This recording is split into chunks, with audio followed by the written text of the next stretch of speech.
Hey YouTube, this is Charisma Calhoun. I am live and in living color back. In this video I want to talk about, because a lot of people have been asking about, from my Atlanta Street Interviews video, like as far as the abuse that I have faced in my life, like whatever became of the people who had abused me, or they wanted more about that situation and my background and my past. And it's like, whew, I'm just raw and in the flesh right now. And the reason what made me jump on and do a Facebook post is because a lot of people, I've been getting a lot of nasty comments. I did face harassment and sexual harassment by my landlord, and ended up homeless. Just check out the other stories and you'll see more about that. And people, I've been getting nasty comments 100% from men saying, no one abused you, and you're lying, and show us proof. And why I gotta show you proof? I have tons of proof. I have video evidence. I have photo evidence. I have audio recordings. I went to court for this. I can give you the case number if that's the route I wanted to take. But first of all, you have to understand the people, the landlords who I'm dealing with. Why should I give them more ammunition to continue to try to hurt me and to make my life miserable? And I have to think about defamation and slander. And I could easily show the videos and blur out their faces, but that's not why I'm here on YouTube. I'm not trying to bring awareness to what they did, as far as getting back at them or seeking revenge. I'm trying to bring awareness to the what is abuse, and the many forms it takes, and how it impacts a person, and how it's going to affect a person, and how you can overcome it through the blood of Jesus. That's the main focal of why I post these videos. It is not to bring shame or to bring judgment on any of my abusers, because honestly, I feel like God got me and God's the judge. And throughout all the abuse I faced, I had to understand that God was gonna take care of that situation. And I couldn't take matters into my own hand, regardless if I wanted to or not, because it typically isn't going to end well when you try to take matters into your own hand. You got to let go and let God handle that. What I'm focused on is my healing. And somebody was like, oh, well, you're not no Christian, because you wouldn't be focused on being the next YouTube star if you were really a Christian. And how dare you use Jesus and hide behind Jesus as a shield? Well, number one, Psalms 18:2 says the Lord is your shield. So I'm constantly going to be using the Lord as my shield and my buckler. That's period. And I'm bringing attention to it, and I'm only giving that attention for the simple fact that it goes back to a lot of people who have faced serious abuse, such as what I faced. A lot of times we're not believed.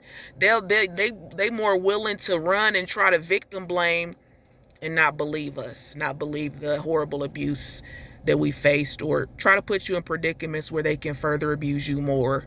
If they keep you in a state of shame, because shame is going to beget more abuse. When you're ashamed about who you are and what you've been through, then you're not going to release that shame, and it's going to keep you bound, and it's going to be your stronghold.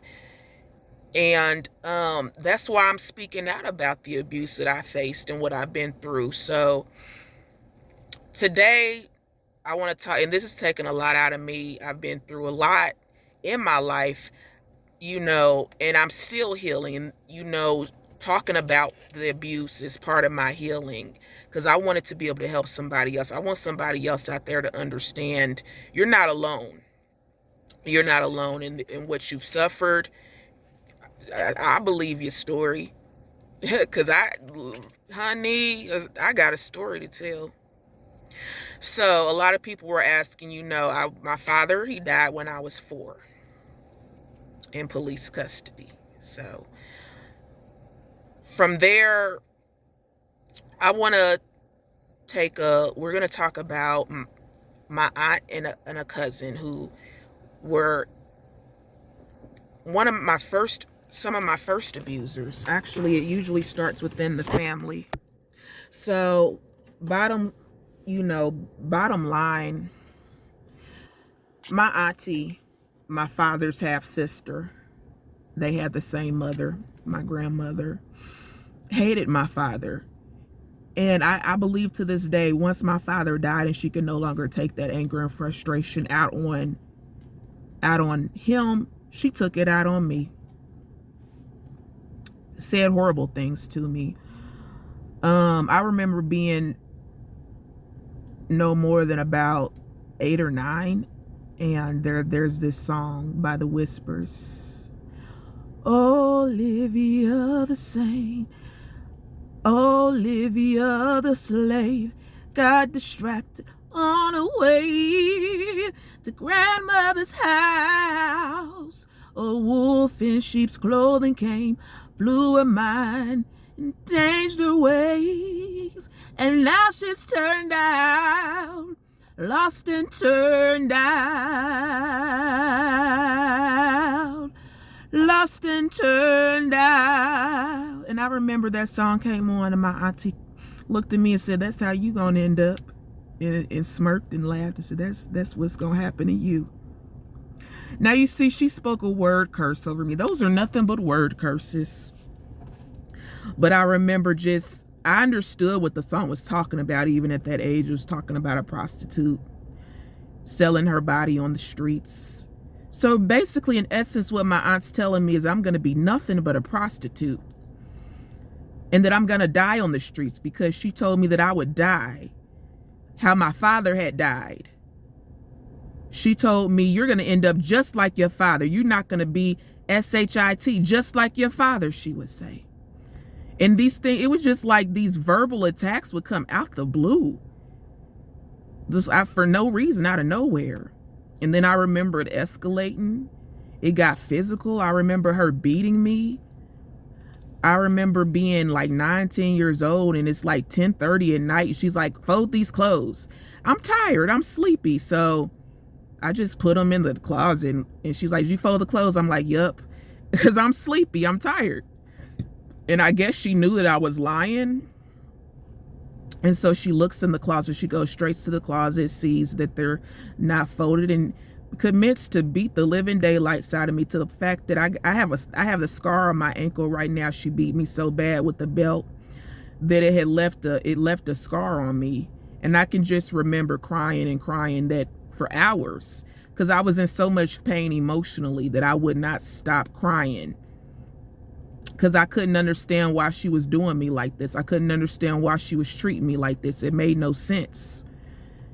And I think after about 3 hours of me crying, she finally came into the room and rocked me to sleep, because she knew that's the only way I was going to stop crying. I wanted affection. I wanted love from her, but all she was giving me was hatred and vitriol, and just, I couldn't understand what I had done to deserve it. And I remember being just this numb feeling, going to school the next day, trying to pretend everything is cool, that I hadn't just got my butt handed to me, but the thing that I can remember that kind of changed, just solidified that this person, she might be my blood relative, but she is not my friend. She is not for me. When I was 13 years old. And by that point, I had been depressed. I had a lot of traumatic things happen. So I was going to therapists, psychologists, was on antidepressants. And I don't even know what prompted her to do this. But she, once again, it's like when she was frustrated with her life and herself, she would take it out on me. And I remember her just, you not SHIT, and I can't stand you, and I hate you, and was just mentally and verbally abusing me. And I was like, well, if you hate me that much, I might as well kill myself, because I felt in that moment that I was better off dead. I didn't want to be around her. I didn't want to be with her, and I didn't know how to make her stop hurting me. So she hands me a bottle of my antidepressants and says, here, take these. I don't care if you die, do it. So I took the pills and I commenced to try to take them all. And I guess she thought that I wasn't serious. So she got them out of my mouth, but such a commotion had been caused that all I know is the police had been called. And the next thing you know, she's telling I don't know what she told the police, but I know she probably made it seem like I just spazzed out the blue for no reason. And that's not what really happened. She was abusing me. But all I know is I ended up getting locked up. That was one of the first times I had ever got arrested. And next thing you know, I'm locked up in a mental institution, and she had escaped culpability for what she had done. And I remember the handcuffs going behind my back and her looking at me and with a smirk on her face. A smirk. And I remember my grandpa coming and visiting me to the hospital, because even in the midst of this happening, I just didn't have it in me to tell what had really happened, how it really ended up here to the counselors in the mental institution. Because at this point, I'm so numb. I'm just trying to forget what's happened. And it didn't occur to me to tell the truth and tell my story and my side of the story, because all these authority figures in my life had done nothing but betray me. So I didn't feel like they would believe me. I didn't feel like nobody would believe me. But there was one person who did. My grandfather. My daddy's daddy. He was my aunt's stepfather, because my father and my auntie had different fathers. However, he had her since my granddaddy had took care of and had my auntie since she herself was 3 years old. So it wasn't no difference. He didn't see no difference. But he comes to the mental institution and says, tell me what happened. Tell me what really happened. And I just broke down and told my grandfather what my aunt had done. And I remember tears streaming down his face and him saying, I should have never let you go. I should have never let you go with her. I should have never listened to her, because he let me go at 6 years old to live with her, because she had convinced him that I needed a female influence, and that she would, and my grandfather probably grief stricken with my father's death, because first you have to understand, first my grandma died, his wife, and then 3 months later my daddy dies. So he's full of grief. So he agreed. And it's not like I never seen him. I always seen him. We only lived around the corner, so I was always with him. But his biggest regret was, he said, I should have never let you go live with her. And he says, when you get out of here, you're packing your things and you're coming with me. So I moved back with my grandpa after that. And yeah, that's when things began to get better for a while. But I'm so grateful that Grandpa saw through my aunt's lies, her manipulation, and seen and believed me, because I don't believe anybody would have believed me. And let's say the people at the mental institution had believed me, I would have been in foster care. And what you think gonna happen to a young black girl in foster care? Ain't nothing good.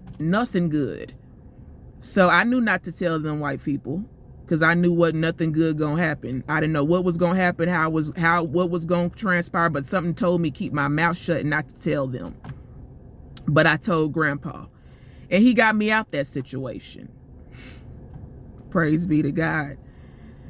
And I dedicate this YouTube to anybody who's ever been in situations like that, where they weren't believed, where nobody believed them, where people stood, I guess, to gain from keeping you, not that they stood to gain anything, but just, to cover up what they had done as far as the abuse. So it's like they gain from you people not believing you. And I dedicate this video to everybody who faced abuse and was not believed, because that's the reality of it. When you go through things, there are people out there who, for whatever reason, they don't want to believe that you've been through this. If they want to automatically believe that you lying about what you said. And a lot of times the abusers themselves are very well liked.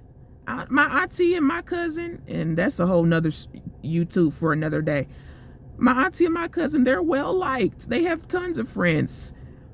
People love them. They're in the church and in the community and pillars of, just what you would think a upstanding citizen should be. Yet I sure enough, found a crack rock in my auntie's bureau when I was 10. So let me tell you, people got secrets.